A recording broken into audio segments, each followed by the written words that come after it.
오늘의 성경 말씀은 누가복음 9장 28절에서 36절까지입니다. 봉독해 올리겠습니다. 이 말씀은 하신 후 8일쯤 되어 예수께서 베드로와 요한과 야고보를 데리고 기도하시러 산에 올라가사 기도하실 때 육모가 변화되고 그 옷이 휘어져 광채가 나더라.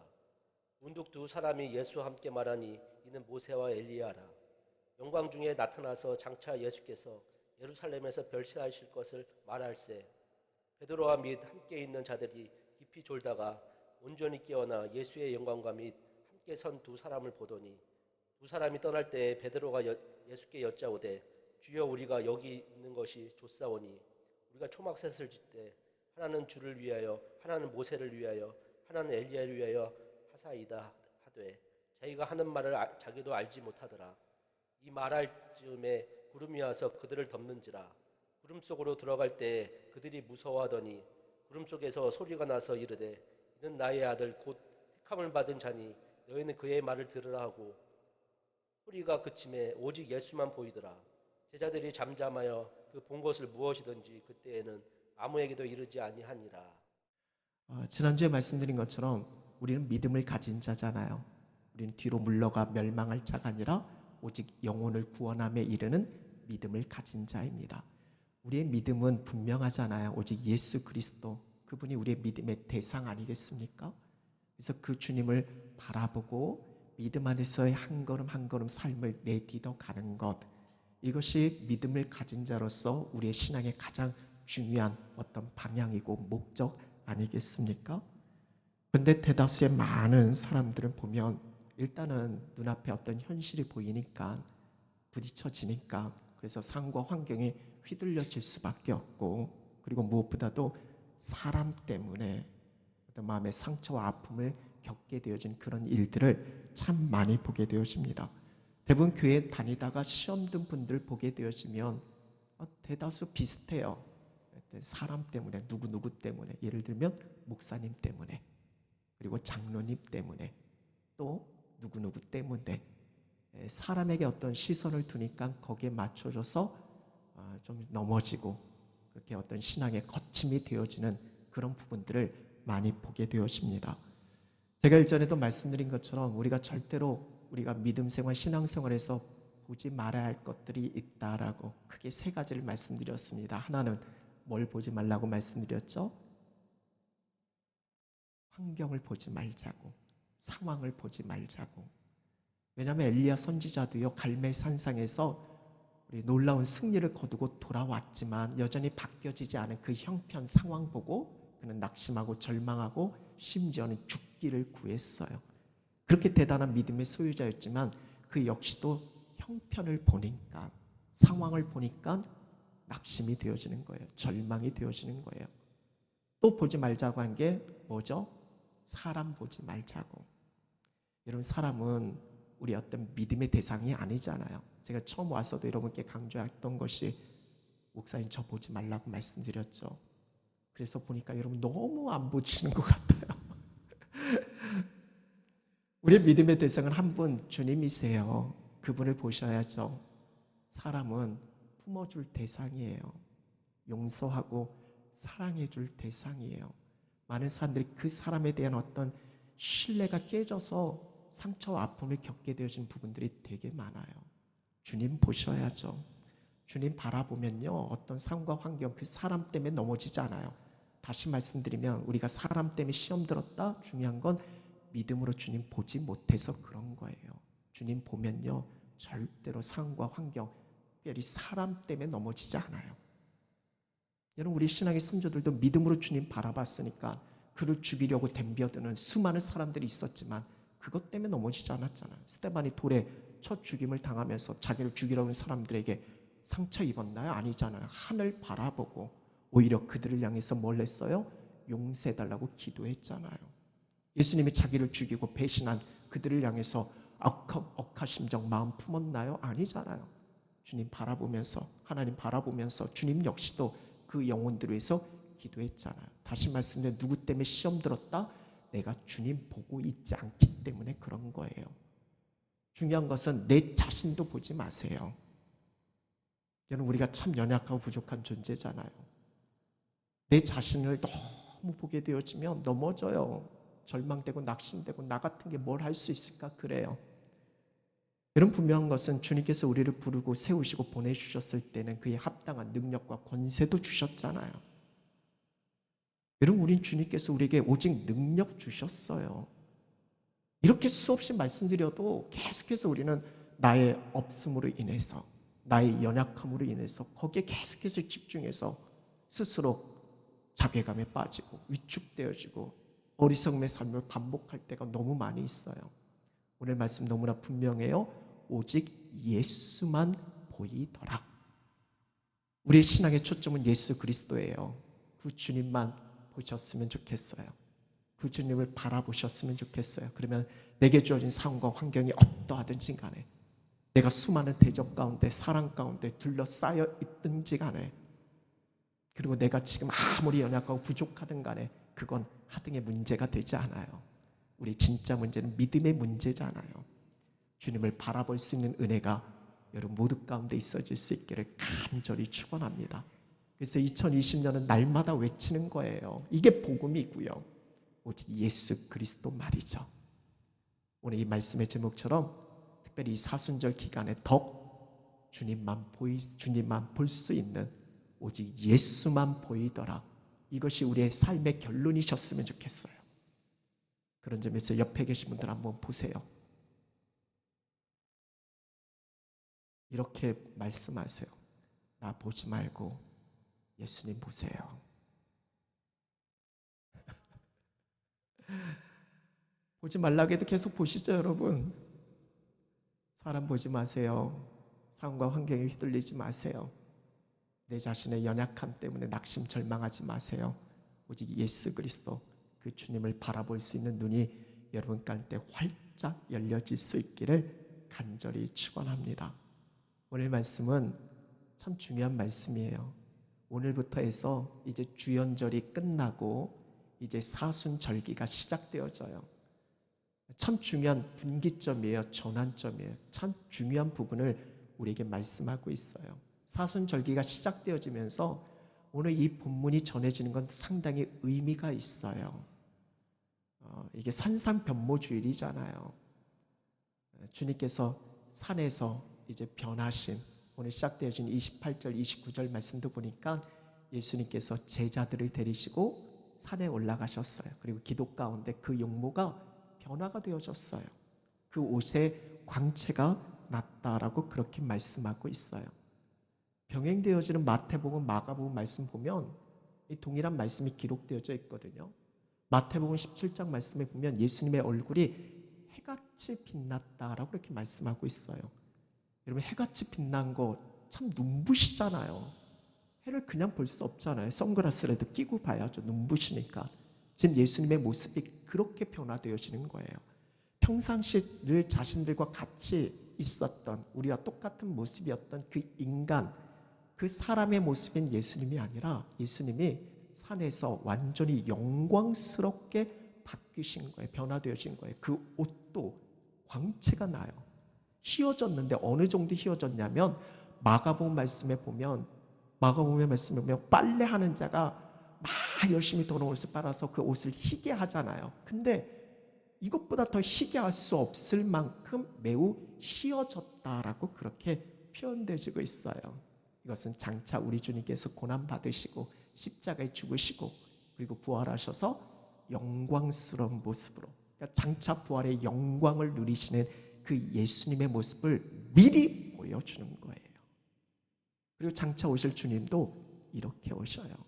장차 오실 주님은 심판주로 이 땅에 오시잖아요. 재림의 주님은 인간 사람의 모습이 아니라 영광스러운 모습으로 우리 가운데 임하시잖아요. 찾아오시잖아요. 그걸 지금 말씀하고 있는 거예요. 여러분, 마태, 마가, 누가 이 공간 복음서에 다 기록되어질 정도라면 이건 그만큼 중요하다라는 거예요. 핵심이 있는 거예요. 강조하는 거예요. 다른 건 몰라도 이것만큼은 기억하라는 거예요. 이것만큼은 마음에 품고 그렇게 살아가라, 그렇게 명하고 있어요. 왜 그러셨을까요? 특별히 사순절기를 앞두고 왜 산상변모주일이 이 분기점, 이 시작점에서 전해지고 있을까요? 오늘 바로 그 주일이거든요. 예수님이 변형되어진 영광스럽게 바뀌어지신 그 모습을 우리가 집중하고 그렇게 우리의 삶을 이어가야 한다는 걸 말씀하고 있거든요. 이걸 제자들에게 보여주신 분명하신 주님의 뜻이 있어요. 늘 강조하지만 시선의 변화예요. 제자들이 생각하고 있는 것, 그래서 그들의 생각 속에 보는 것. 왜냐하면 대다수는 내가 생각하는 것 보거든요. 그래서 제자들의 시각을 예수님께서 바뀌어지기를, 그래서 오직 한 분 주님만 보기를 바라시는 그 뜻하심 속에서 이 변형 사건이 일어나게 되어져요. 오늘 말씀 시작되어지는 28절 말씀에 보면 이 말씀을 하신 후에 한 일주일쯤 지나서 예수님께서 제자들 데리고 산에 가셔서 자신의 모습에 변화된 것을 보여주셔요. 여기서 이 말씀, 이 변형되어진 이 사건이 위치한 아주 중요한 시점인 거예요. 이 말씀을 하신 후에 이 변화된 모습을 보여주신 거예요. 그래서 이 말씀은 어떤 말씀이에요? 바로 앞선 본문에 무엇에 대한 내용이 실려져 있어요? 예수님이 나 따라와, 나를 따라오려거든. 제자됨이거든요. 정말 주님을 따라가는 제자로서의 삶을 어떻게 살아야 하는지, 어떻게 살아야 된다고 말씀하셨어요? 자기 부인하고, 그리고 날마다 자기 십자가 지고 그렇게 주님 따르라라고. 여러분, 우리가 살고 있는 세상에서 자기 부인은 쉽지 않아요. 어려워요. 여러분, 철저히 이 세상은 자기 유익, 자기 중심, 자기 욕심, 자기 생각에 맞춰져 있잖아요. 나라는 이 테두리를 벗어나서 산다라는 게 참 쉽지는 않아요. 어렵습니다. 그러나 성경은 철저히 자기 희생을, 자기 헌신을, 철저히 자기 부인을 강조하고 있어요. 그리고 십자가, 웬만하면 이런 십자가 안 지는 게 좋잖아요. 누가 고난 좋아요? 누가 어려움 좋습니까? 웬만하면 희생 안 하고 어떤 영광 딱 떨어지면 좋잖아요. 근데 성경에서 예수님의 제자로서 우리가 살아야 할 삶을 철저히 노 크로스 노 크라운이에요. 십자가 없는 영광은 없는 거예요. 철저히 고난 가운데서 그렇게 희생, 헌신, 수고, 그렇게 주님을 따라가야 할 것을 명하고 있어요. 주님께서 말씀하시잖아요. 자기 목숨을 오히려 내놓으면 구원을 얻을 거라고. 주님을 따라갈 때 내 어떤 생명을 내어놓고 그렇게 주님을 따라야 할 것을 말씀하고 있잖아요. 쉽게 말씀드리면 우리가 예수님 믿는다는 거, 너 와서 죽어, 이 뜻이에요. 제자 된다라는 건요. 근데 이거는 예외가 없어요. 누구든지예요.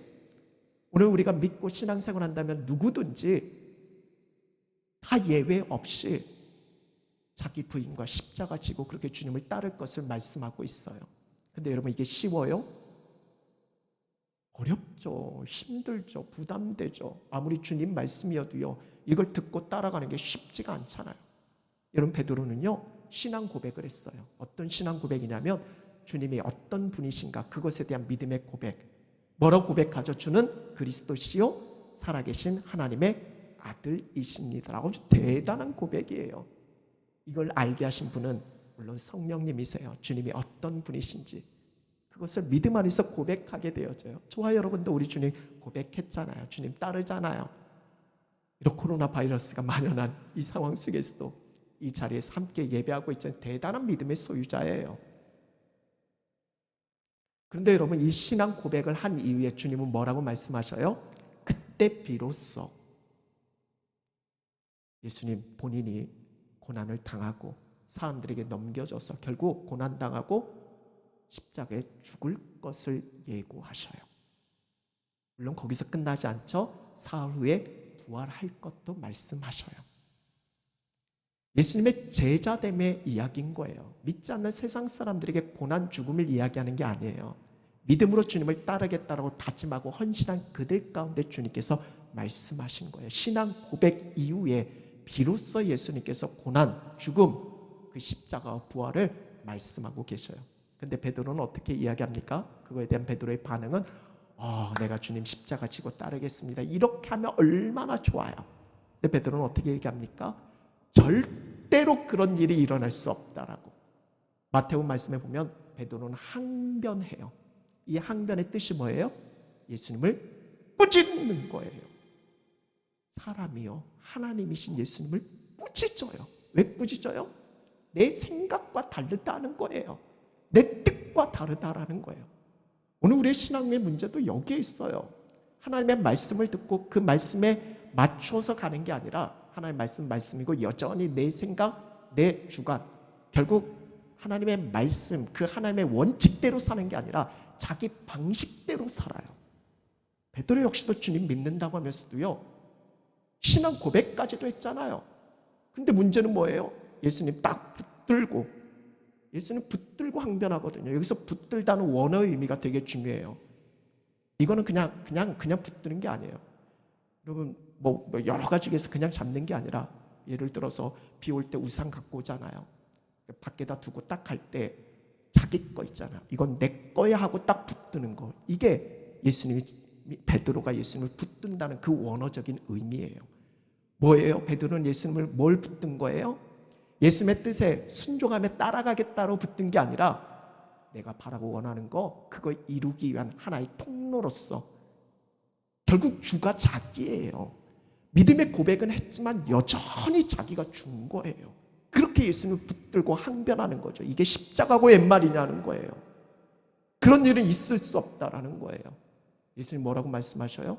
사탄아, 내 뒤로 물러가라. 네가 나를 넘어지게 하는 자다라고. 하나님의 일을 생각하지 않고 사람의 일을 생각한다라고. 그러면서 예수님께서 너희들이 정말 나 따라오려거든 자기 부인하고 십자가 지고 나 따라와. 그리고 이 말씀하신 이후에 주님께서 산에서 이렇게 변화된 모습을 보여주시는 거예요. 이유는 너무 분명해요. 왜 예수님께서 제자들 데리고 산으로 올라가셨을까? 여전히 제자들은 예수님을 따른다고 하면서 시선이 바뀌지 않았어요. 앞서도 말씀드린 것처럼 자기가 가지고 있는 생각이 주예요. 그 생각을 가지고 있으니까 뭘 보는 거예요? 자기가 생각한 것만 봐요. 오늘 우리 학생부 예배 드리기 전에 교사들 같이 이렇게 기도 모임 갔는데, 우리 신권사님이, 부장님이 저쪽에 앉아 계시는데 우리 이기윤사님 딱 들어오면서 신권사님이 안 계시네요. 저분의 시선은 신권사님이 좀 몸이 아프시니까 아마 좀 늦게 오시거나 그럴 거를 생각하고, 분명 정지사님하고 김가영 선생님이 계시니까 당연히 그분을 정지사님으로 본 거예요. 자기의 머리 생각 속에는 신권사님이 지금 여기 없을 거를 생각하니까 신권사님이 계신데도 신권사님이 없네요. 그래요. 이런 물건을, 예를 들어서 제가 우리 아이들 어떤 선물을 좀 사주고 싶은 마음이 있어요. 생일이 다가오면 선물 사주려고 하잖아요. 그런 머릿속에 생각이 있으면 마트에 가면 뭐만 보여요? 어떤 걸 사줄까? 그것만 보여요. 여러분, 우리의 시선이, 우리의 시각이 그래요. 내가 생각하는 그 일면만 봐요. 주님을 따르는 데 있어도 이게 큰 문제인 거예요. 우리의 궁극적인 이 신앙의 목적을 보는 게 아니라 여전히 내 생각, 내 주관, 내 욕심, 내 만족, 그것 가지고, 그 생각 가지고 주님 따라가요. 그러니까 뭐만 보여요? 그것만 보여요. 예수님 따르면서. 제자들이 그랬거든요. 가룟 유다는 뭐만 보이겠어요? 돈만 보여요. 예수님의 기적과 놀라운 가르침, 그걸 듣고 그걸 보았음에도 불구하고 그가 생각하는 건 돈이에요. 그러니까 예수님 믿음, 예수님 잘 따라가면 나는 이 땅에서 많은 물질, 복, 그거 누리겠다. 그 생각 가지고 그것만 보이는 거예요. 그러니까 다른 제자들도 주님께서 그렇게 말씀하시지만, 십자가를 이야기하지만 그들은 뭐예요? 자리 싸움하고 있잖아요. 누가 높은가? 예수님 믿으면 아마 뭔가 자기가 이 땅에서 한 가닥 할 거라고 생각을 하는 거죠. 그래서 내가 너보다 조금 더 높은 자리에 있어야 돼. 그런 생각 가지고 있으니까 예수님 따르면서 또 그분의 말씀에 초점 맞추는 게 아니라 자기 생각이 주가 되어지는 거예요. 그러면서 예수님 따라간다라고 이야기를 하는 거예요. 여러분, 시몬은 어떨까요? 셀로신 시몬. 그는 열심당원이거든요. 예수님을 따르는 이유, 자기의 생각은 뭐예요? 오로지 해방이에요. 독립이에요. 우리 옛날 조선시대 우리 독립군처럼 예수님을 잘 따라가면 분명히 독립을 얻을 거야. 그러니까 제자들 각자는 자신들의 그 머릿속 생각, 그 품은 마음, 예수를 믿는다는 그거 내려놓고 그분의 말씀을 듣고 순종하며 나아가야 되는데, 그게 아니라 여전히 자신들이 생각하는 그 바가 중요한 거예요. 그렇게 예수님을 따라가는 거예요. 그러니까 문제가 계속해서 발생하는 거죠. 오늘 말씀 보세요. 이렇게 변화되어졌을 때 베드로가요, 자다가, 깨어 있어야 되는데 자다가 1시간도 깨어 있을 수 없더냐.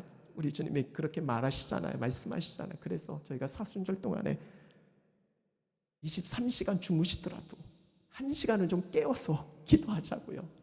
1시간도 깨어 있을 수 없더냐라고 우리 주님이 물으시잖아요. 우리 제자들은요, 그 시간에 깨어 있지 못하는 거예요. 주님의 말씀이 공감이 안 되니까. 그래서 오늘도 졸다가 눈을 떴는데 아주 말로 형용할 수 없는 놀라운 장면을 목격한 거예요. 그게 뭐예요? 예수님의 영광스러운 모습. 맞아, 이거야. 내가 이것 때문에 예수님 따라왔지. 내가 이런 모습 기대하면서 주님 따라왔지. 내가 주님 따라오기를 정말 잘했어. 아마 베드로는 그렇게 생각했을 거예요. 그래서 예수님께 뭐라고 제안합니까? 주여, 내가 여기 있는 것이 좋사오니. 그가 생각한 여기는 뭐예요? 이 영광스러운 자리예요. 우리 주님께서 말씀하신 영광은 십자가 없는 영광은 없거든요. 근데 베드로는, 우리 대다수는 십자가 없이 고난 없이 영광 취해지는 게 얼마나 좋아요. 그러니까 베드로는 그냥 고난 없는 영광이에요. 그냥 여기가 좋은 거예요. 지금 산 밑에 세상 내려가 봤자 걱정, 염려, 근심거리 너무 많고, 혼란스럽고, 지긋지긋하고, 그런 사람들 보기도 싫고, 그냥 여기 좋으니까 주님 나 여기서 그냥 머무르게 해주세요. 내가 이런 거 기대하고 주님 따라왔지 않아요. 베드로의 문제잖아요. 제자들의 문제잖아요. 우리들의 문제잖아요. 우리가 생각하는 여기가 어디예요? 우리가 정말 소망하고 바라보는 여기가 어디입니까? 우리의 궁극적인 신앙의 목적은 뭐예요? 저마다 처한 현실의 문제가 다 있을 수 있어요. 우리 건강의 문제도 있고, 돈의 문제도 있고, 또 자녀들의 문제도 있고, 우리가 간절히 그걸 바라고 소원하고 주님께 아뢰기도 하고, 물론 그게 틀렸다라는 건 아니에요. 근데 여러분, 우리가 돈 때문에 예수님 믿는 거 아니잖아요. 우리가 건강하려고 예수님 믿는 거 아니잖아요. 우리 자녀들 잘 이 땅에서 성공해달라고 그것 때문에 예수님 믿는 거 아니잖아요. 여러분이 생각하는 여기는 도대체 어디시냐라는 거예요. 우리 궁극적인 신앙의 목적은 하나님 나라잖아요. 저 영원한 것을 소망하는 거잖아요. 그 영광을 위해서 이 땅에서 비록 고난을 당하고 어려움을 당하고 때는 희생이 있고 헌신이 있고 수모를 당하고 비참한 삶을 살더라도 그 하나님 나라 바라보면서 믿음 안에서 그 삶을 이루어가는 게 이게 진짜 신앙인이고 이게 제자됨이잖아요. 근데 우리는 그걸 보지 않는 거예요. 말로는 하나님 나라의 영광 이야기하지만 여전히 우리는 세속의 영광을 취하고 있어요. 베드로처럼 말이죠. 우리가 생각하는 여기는 그냥 이 땅에서 내가 얻어질 그 영광만을 구하는 거예요. 그리고 그게 안 주어졌을 때는 베드로처럼 꾸짖어요. 항변해요. 이미 우리 가운데 영원한 하나님 나라가 주어졌는데 그걸 보지 못하고 내게 주어진 어떤 현실 속에 그렇게 마음 빼앗겨서 엉뚱한 것에 마음 빼앗기는 거죠. 그렇다고 여러분께 돈 구하지 말라는 거 아니에요. 건강 구하지 말라는 거 아니에요. 우리 자녀들을 위해서 날마다 기도하셔야죠. 그러나 우리의 궁극적인 목적, 우리가 예수님을 따르는 그 분명한 이유를 우리는 놓쳐서는 안 돼요. 늘 말씀드리지만 목적과 수단을 혼동하지 마세요. 왜 우리가 돈을 구해요? 왜 우리가 물질을 구합니까? 왜 우리가 건강을 구해요? 그것은 하나님 나라 때문이잖아요. 주의 영광 때문이잖아요. 오직 예수님 때문인 거잖아요. 그래서 우리는 날마다 그분께 집중할 수 있어야 되는 거예요.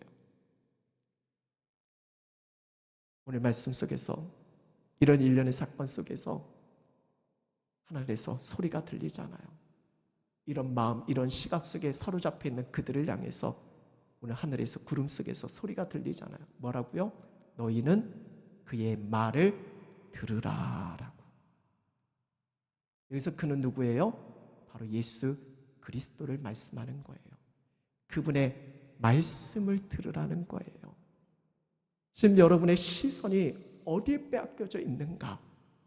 지금 내 생각과 내 마음이 어디에 맞춰져 있는가? 정말 주님께 맞춰져 있어요? 정말 그분의 말씀을 듣고 계신가요? 그걸 물으라는 거예요. 제자는 주님을 따라가는 사람이잖아요. 여러분 뭐 따라가고 있어요? 여러분 돈 쫓아가고 있나요? 아니잖아요. 우리는 예수님을 따르는 사람이잖아요. 그분의 말씀을 들어야 되는 거잖아요. 아무리 이 시대가 혼란하고 불안하고 염려 있어도요, 우리 주님 우리에게 말씀하셨잖아요. 염려하지 말라고. 그럼 우리는 누구 말씀 들어야 돼요? 주님 말씀 들어야죠. 염려하지 말라고, 그냥 무턱대고 염려하지 말라고 하신 게 아니잖아요. 오늘 우리 아이들에게 말씀 제목도 그거였어요. 염려하지 말라. 누가복음 9장 말씀이었죠. 12장 말씀이었죠. 염려하지 말라. 이유가 있어요. 무턱대고 주님 어떻게 염려 안 해요? 그게 아니에요. 주님께 염려하지 말라는 분명한 이유가 있잖아요. 그건 뭐예요? 너희는 귀하다라는 거예요. 공중 난 새를 보면서 새가 심지도 거두지도 않지만 하나님께서 기르셔서 저렇게 입히시는데 하물며 너희일까 보냐라고. 너희는 새보다 더 귀하다라고요. 어찌 새와 비할 수 있겠어요? 일전에 참새보다 귀하다는 말씀 전해드린 적이 있잖아요.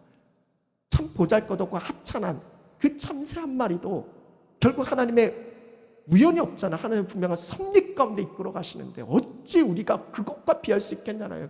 그것보다 귀하니까 염려하지 말고 두려워하지 말라라고. 여러분 우리의 존재됨의 가치는 이미 십자가에 결정되어졌고 그건 뭐예요? 그만큼 생명 죽기까지 우리를 사랑하신다라는 거예요. 그 십자가 확증이에요. 십자가 볼 때마다 내가 하나님께로부터 얼마나 사랑받는 존재인가 이걸 잊지 마세요. 우리는 보배롭고 존귀한 인생이거든요. 주님의 핏값으로 삼바되어졌거든요. 이게 교회된 우리의 분명한 정체성이에요. 아무리 많이 있어도요, 소중한 건 절대 안 버려요. 막내딸 얘기했죠. 뽀로로 인형, 그 싸구려 인형이거든요. 약국 가면 비타민 같이 껴서 들어가는 그 뽀로로 인형을 몇 개, 아주 수십 개 갖고 있어요. 좀 버렸으면 좋겠어요.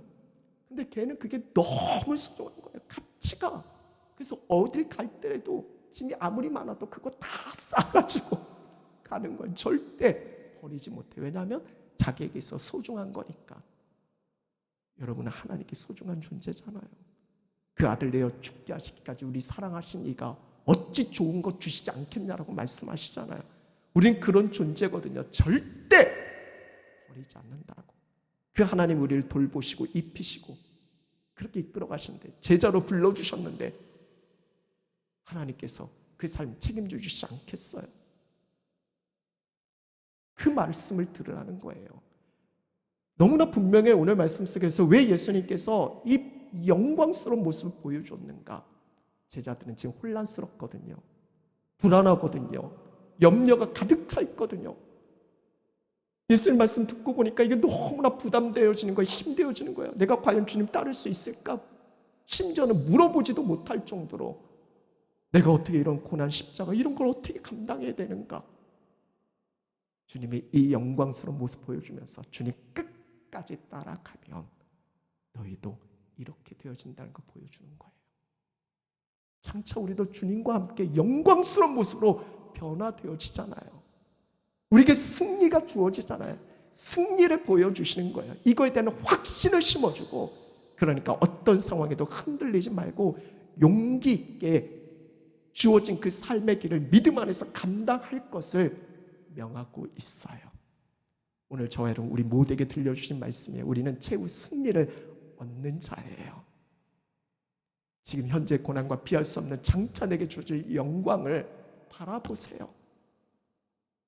오늘 말씀의 결론이죠. 제자들의 시선은 누구에게 맞춰집니까? 오직 예수만 보였다라고. 이것이 우리의 어떤 신앙의 궁극적인 결론되어질 수 있기를 간절히 축원합니다. 1년의 여러 가지 사건, 여러 가지 문제들이 우리 가운데 주어질 수 있는데 궁극적으로 이 모든 걸 통해서 우리는 무엇만 봤으면 좋겠어요? 오직 예수님만 보셨으면 좋겠습니다. 세계적인 부흥사였던 무디 목사님이 당시 본인이 살고 있던 시카고에 대형 화재가 일어났어요. 그리고 본인이 섬기던 교회도 불에 탔어요. 다 없어져 버렸어요. 한 분이 와서 위로합니다. 목사님, 다 잃어버렸네요. 어떻게 하시겠어요? 하고 위로하는 거예요. 그때 목사님 말씀하시죠. 눈에 보이는 것은 다 사라졌지만 분명한 것은 주님이 아직 우리와 함께하고 계시다고. 그 주님이 일하실 거라고. 오직 예수님께 초점을 맞춰진 거예요. 그리고 그 목회에 놀란 승리가 있었고요. 세계적인 부흥사로 오늘날 역사 속에, 기독교 역사 속에 놀라운 그 일을 감당한 위대한 인물로 굳건히 서게 되어진 거예요. 눈앞의 현실이 아니라 주님 보니까 그때 비로소 하나님의 나라 역사를 경험할 수 있었던 거예요. 저도 목회를 경험하면서요, 참 어린 나이에, 어쩌면 어린 나이에 담임 목회를 하다 보니까 사람을 많이, 저도 모르게 사람을 많이 의지하게 되어졌어요. 특히 개척교회를 섬기다 보니까 한 사람 한 사람이 너무 귀하잖아요. 그래서 그 한 사람 한 사람을 많이 의지하고 또 많이 거기에 좀 마음이 갔던 것은 분명해요. 근데 분명한 것은 시간이 지나면서 느껴지는 건 결국 사람이 아닌 주님께 집중해야 된다라는 거예요. 내가 이 사람을 의지한 만큼 이 실망감은 말할 수 없더라고요. 거기서 하나님께서 깨닫게 하시는 게 있어요. 주님이 원하시는 건 오직 주님만 보기를 원하시는 거예요.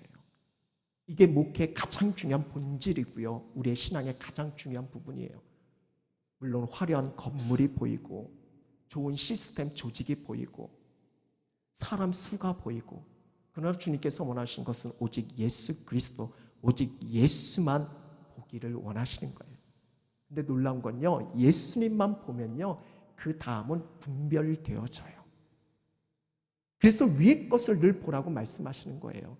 우리가 땅의 것에 집중하면요, 땅의 것은 물론이고 위의 것을 못 얻고 땅의 것도 없어요. 근데 먼저 그의 나라잖아요. 다시 말씀드리면 오직 예수 그리스도만 보면 그 다음은 다 보여요. 근데 우리는 그분께 집중하지 않고 다른 걸 자꾸 시선이 빼앗겨져 버리니까 거기서 우리의 어떤 신앙의 오류가 계속해서 발생하게 되어지는 거예요. 이번 사순절 기간 동안 그래서 우리에게 중요한 건요, 예수님처럼 기도하는 게 중요해요. 주님이 걸어가신 그 길을 따라가려면 아무리 내가 그렇게 해야지 한다고 되어지는 게 아니잖아요. 우리 주님도 이 땅에 오셔서 특히 누가복음 말씀을 읽다 보면 계속해서 주님은 기도하셨어요. 솔직히 예수님이 기도해도 돼요? 안 해도 돼요? 예수님 같은 분은 기도 안 하셔도 되죠. 그러면 능력 있잖아요. 전능하시잖아요. 못할 게 없잖아요. 근데 예수님은 날마다 기도하셔요. 습관을 따라 쫓아 기도하셔요. 그 바쁜 사역 와중에도 저녁에 산에 올라가셔서 기도하셔요. 예수님의 삶의 핵심은 기도예요. 하나님과의 교제예요. 그 기도를 통해서 주의 뜻에 맞춰, 하나님의 뜻에 맞추어요. 그래서 거기에 복종하셔요. 마지막 십자가에 죽으시기 전날 겟세마네 겟세마네 동산에서 기도하시잖아요. 그 기도의 내용이 뭐예요? 내 원이 아니라, 내가 바라고 원하는 것이 있지만 그게 아니라 아버지의 뜻대로 되기를 원한다. 그 뜻에 맞추어서 결국은 어떻게 해요? 순종하셔요. 여러분, 순종은요, 기도 가운데 이루어져요. 오늘 이 산상 변화도요, 기도하실 때 변화되어졌어요. 여러분, 정말 주님의 나라 역사를 기대하십니까? 그러면 기도하셔야죠. 그래서 이 사순절 기간 동안 내게 주신 그 말씀 부여잡고 우리의 신앙의 선조들, 예수님 만난 사람들 하루하루 묵상하면서 그들이 어떻게 주님 만나고 경험하고 그 길을 갔는가, 우리도 묵상하면서 주님, 저도요 우리 신앙의 선조들처럼 주님 따라 순종할 수 있도록 주님 날 붙들어 달라고 이 기도의 내용들을 올려드리면서 하루 1시간이라도요, 1시간이에요. 40일 동안 우리가 굳은 결심 올려드렸으면 좋겠어요. 이거 진짜 힘들게 만들었거든요. 제가 힘들게 만들었다는 걸 강조드려요. 그냥 갖고 가자마자 그냥 어디다 팽개쳐 놓고 그러시지 말고요. 오타가 딱 하나 있어요. 애굽인데 애급이라고 했어요. 수없이 반복해서 오타 안 나게 하려고 했는데 저희 사모가 딱 보자마자 오타네 그러더라고요. 근데 이미 다 뽑아냈고 다 화일에 끼워놨으니까 이해하세요. 뭐 어차피 외국 발음은 거기서 거기잖아요. 애굽이라든 애급이든 상관없잖아요. 하루 말씀 펴서 묵상하시고 그리고 기도하세요. 순종할 수 있도록. 그래서 이 사순절, 이 시간들을 통해서 정말 더 주님께 집중할 수 있는, 그래서 사순절이 지나가고 우리의 삶의 자리가 오직 예수만 보이게 되어지는 그런 놀라운 승리의 삶을 이루어 가셨으면 좋겠어요. 다 새벽 기도에 나오시면 좋겠지만 지금 코로나 바이러스 때문에 있던 모임도 지금 안 하고 있는 추세인데 없던 걸 지금 만드는 건 좀 그러니까 여러분 있는 처소에서 기도하시고, 새벽에 나오실 분들은 저희는 계속해서 하고 있으니까 새벽에 나오신 분들은 같이 또 함께 모여 기도하는 게 참 중요하니까 어느 정도 잠잠해지면 그때 제가 더 권면을 드릴게요. 여러분 같이 이 일에 동참하셔서 이번 사순절 기간 그냥 고난을 이야기하는 게 아니에요. 영광을 보여주고 우리에게 고난을 말씀하신 거예요. 이 십자가의 고난의 길 절대 회피하지 마시고 내게 주어진 사명 믿음 안에서 감당하시고, 이걸 감당할 때 내게 주어질 그 의의 면류관, 사도 바울은 그거 바라보면서 감당했잖아요. 저 여러분 우리도 그렇게 주님 사모하시면서 참아내세요. 견뎌내시고요. 믿음으로 감당하세요. 그 놀라운 영광의 주님이 지금 여러분 우리 가운데 함께하고 계시니까 믿음의 눈을 열어 그분께만 집중하시고, 절대 누구 보지 말라고 옆에 사람 보세요. 보지 말라니까요. 절대 보지 마세요. 사람 보지 마시고요. 오직 주님만 바라보시고 믿음 안에서 승리하시는 저와 여러분 우리 모두가 되어질 수 있기를 간절히 축원합니다. 우리 함께 오늘은 시선 찬양 마지막으로 함께 올려드리시고 같이 기도하고 우리 예배 마치도록 하겠습니다.